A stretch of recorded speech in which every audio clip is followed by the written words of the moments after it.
जिनकी बहादुरी के किस्से सुन सुनकर हम सब बड़े हुए। कवि भगत सिंह राजगुरु सुखदेव की समाधि पर राष्ट्र कवि रामधारी सिंह दिनकर गए थे और उन्होंने चाक का टुकड़ा उठा के 2 लाइन लिखी थी, तुमने दिया देश को जीवन, देश तुम्हें क्या देगा, अपनी आँच तेज करने को नाम तुम्हारा लेगा। शब्द भेदी बाण, उस बाण की ताकत दूसरे के मुल्क में आंखें फूटी हुई और उसके बावजूद भी सुल्तान को चित करने वाले जिस बहादुर महापुरुष के मूर्ति के अनावरण के लिए आज ये 36 बरादरी की सरदारी आई है, उसका दोहा हर किसी को बचपन से चंद्र बरदाई की वो लाइनें प्रेरित करती रही है और पृथ्वीराज का वो काम प्रेरित करता रहा है। 4 बांस 24 गज 8 उंगल परमार और ताहे पर सुल्तान है और मच्चू के चौहान।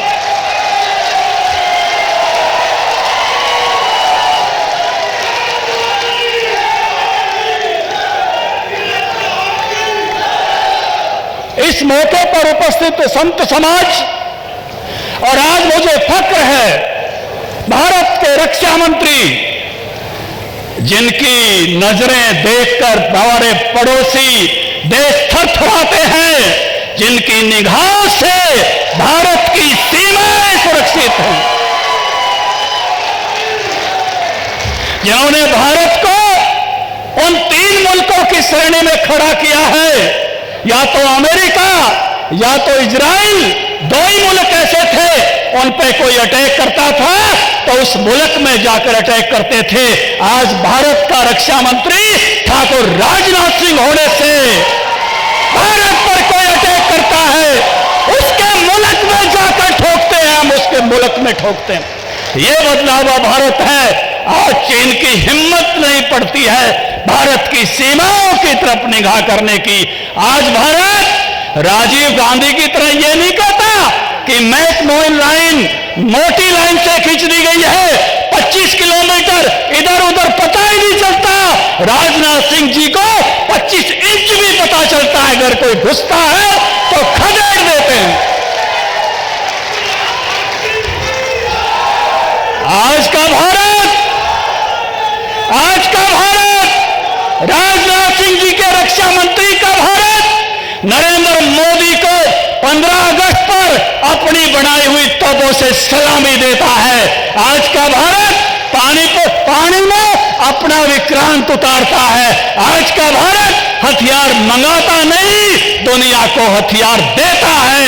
ऐसे भारत के यशस्वी रक्षा मंत्री का स्वागत इस कोरोना की वीर भूमि पर करते हुए आदरणीय राजनाथ सिंह जी, ये वीरों की भूमि है, हर घर में फौजी है। हम सेना में भर्ती अगर 10 होते हैं तो बलिदानों में हम 25 होते हैं, ऐसी ये भूमि है।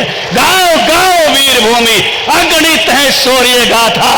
और आज आपके आने पर यहाँ का हर वीर आपको शीश नवाता, आपको प्रणाम करता है, आपका वंदन करता है। मुझे आनंद है मुख्यमंत्री जी की नीतियों को तोड़वा के, नीतियां अलाउ नहीं कर रही थी लेकिन उन्होंने दरियादली दिखाई और कुलाड़ा में हमको बेटियों का कॉलेज दिया। मैं स्वागत करता हूं मुख्यमंत्री जी से दोबारा नीतियों को तोड़वाकर। और हमने संस्कृति स्कूल पटोदा में बनाया, जबकि जिले में 1 बनता था। उसके लिए भी मैं मुख्यमंत्री जी का अभिनंदन करता हूं। और एक नीति और तोड़वाना चाहते हैं, ये सीएलयू की नीति और तोड़ दो, एनओसी कर दो, हमारा भी ऐसा जुगाड़ हो जाएगा। ये गुड़गांव बड़े ठाकुरों से रिश्ते होने लग जाएंगे, नहीं तो अभी हमको ये कम मानते हैं। थोड़ा बराबरी पा जाएंगे वहां के चौहानों के साथ, वहां के इलाके के साथ थोड़ी कृपा करना, थोड़े समय की कर देना, किसान के अपने लिए कर देना, कुछ ना कुछ कृपा इस विषय पर जरूर करके जाना, मैं आपसे निवेदन करता हूं। आपकी पहले बड़ा प्रेम रहा है इस इलाके के प्रति और आगे भी आज आपका प्रेम वैसा ही बरसना चाहिए। एक मांग हमारे सांसद जी ने की, हम बार बार करते रहे हैं। सैनिक स्कूल वाली बहुत दिनों से प्रतीक्षारत हैं, ठाकुर साहब आप आए हैं, सीएम साहब हैं, और आपका प्रेम हमारे लिए अद्भुत है। और जब प्रेम होता है तो नीतियां टूटी जाया करती हैं, बदली जाया करती हैं। मुझे लगता है कि ये नीति भी बदलेगी। सड़कें हमारे यहाँ बहुत अच्छी बनी हैं, लेकिन अब काफी सारी सड़कों की हालत नहीं है। चाहे झज्जर से बहादुरगढ़ जाना हो, चाहे यहाँ से गुड़गांव जाना हो, चाहे बादली की तरफ जाना हो, कई रोड बड़े अच्छे हो गए। केएमपी अच्छा है, उसके साथ साथ सोनीपत जाने, बागपत जाने वाला रास्ता अच्छा बढ़ गया। लेकिन यहाँ से ऐसा रास्ता चाहिए, यहाँ की रिश्तेदारियां अलीगढ़ तक हैं, बुलंदशहर तक हैं, वो रास्ता भी चकाचक बना दो, रिश्तेदारों को आने में देर ना लगे। वो सड़क हमको सबसे अच्छी चाहिए, वो अच्छी जुड़वा दो, ये आपसे निवेदन करते हैं। ये पूरा ज्ञापन पूरा नहीं पढ़ रहे, आपको पूरा ज्ञापन देंगे। और आपने बहुत वर्षों से सुबाना में एक स्कूल जो है बिल्डिंग बनी हुई है किसान स्कूल की, उसके लिए भी हमने पहले मांग की थी, उसमें भी कोई स्किल का कॉलेज बनवाएं।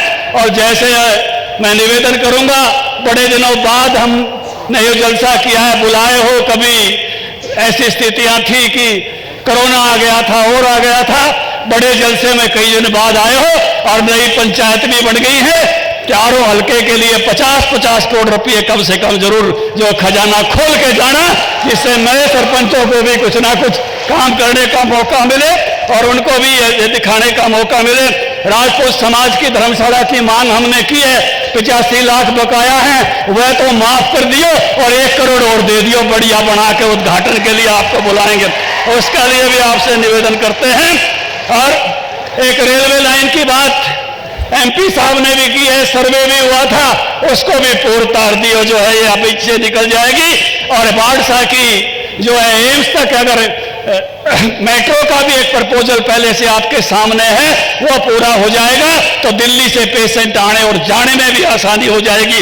और एक सबसे और महत्वपूर्ण मांग, यहाँ शेर सिंह भी आए हैं और हमारे करनी सेना के साथी भी आए हैं, यहाँ समाज के सभी लोग उपस्थित हैं, भाई संजय सिंह और नैनपाल रावत भी हैं, सुनीता दुग्गल और डीपी वत्स जी भी हैं, रामविलास शर्मा पधारे हैं। और इन सब के सामने कोई भी मुकदमे, कोई से भी धरने के प्रदर्शन के हो, चाहे पद्मावती वाले हों, वो भी मुख्यमंत्री जी सारे वापस लेने की कृपा करना, ये मेरा निवेदन है। क्योंकि जब कोई समाज के गर्व और गौरव को चोट पहुंचाता है तो हम खड़े हो जाते हैं। हम गौरव का नुकसान नहीं देख सकते, समाज की गरिमा का नुकसान नहीं देख सकते। आज आपके नेतृत्व में मान्यवर भारत का गौरव बढ़ाने का काम हो रहा है। जहां सैनिक क्षेत्र में हो रहा है, वहां तीर्थों पर भी हो रहा है। कभी आपकी सरकार विश्वनाथ का गौरव बढ़ाती है, कभी वैद्यनाथ का गौरव बढ़ाती है, कभी महाकाल का गौरव बढ़ाती है, और कभी जो है केदारनाथ का गौरव बढ़ाती है। ये समाज जो सामने बैठा है, ये भी गौरव और गरिमा के लिए लड़ा करता है। हम भी गौरव के लिए लड़ते हैं, ये संत समाज भी गौरव की बात करता है। और इसलिए हम आज का जो चित्र हमने लगाया है, वो भी गौरव के लिए लगाया है। उस गरिमा और गौरव नई पीढ़ियों में आता रहे, जो पृथ्वीराज चौहान में था। कुछ दिन पहले राव तुलाराम का भी हमने पाटोदा में लगाया था। हम सब गौरव और गौरव से जीने वाले लोग हैं, इसीलिए सेना में जाते हैं, गर्व और गौरव पर मरते हैं, शान पर मरते हैं। और इसलिए किसी शान के कारण से किसी कानून में गुस्ताखी हो गई हो तो सीएम साहब ये समझ के कि ये शान और आन और बान की लड़ाई थी, ऐसे सब मुकदमे किसी भी समाज के हैं, उनको खत्म किया जाए, माफ किया जाए। ये आपसे निवेदन करते हुए आज तो मैं तो यहाँ निमंत्रण देने वालों में हूं, अपनी और बात नहीं रखते हुए आपके साथ मांगने वालों में हूं। हम सुनने आए हैं ठाकुर राजनाथ सिंह जी को, भारत के आलीशान शानदार रक्षा मंत्री को, जिनका एक एक शब्द जब राजनाथ सिंह जी बोलते हैं तो भारत भी सुनता, चीन भी सुनता है, पाकिस्तान भी सुनता है, लाइव कैमरा लगाकर सुनते हैं। ऐसे आलीशान रक्षा मंत्री को सुनने के लिए आए, हम भी एक एक शब्द सुनकर जाएंगे और माननीय मनोहर लाल जी को सुनकर जाएंगे। इन्हीं शब्दों के साथ आप सबको प्रणाम करते हुए, पृथ्वीराज चौहान अमर रहे।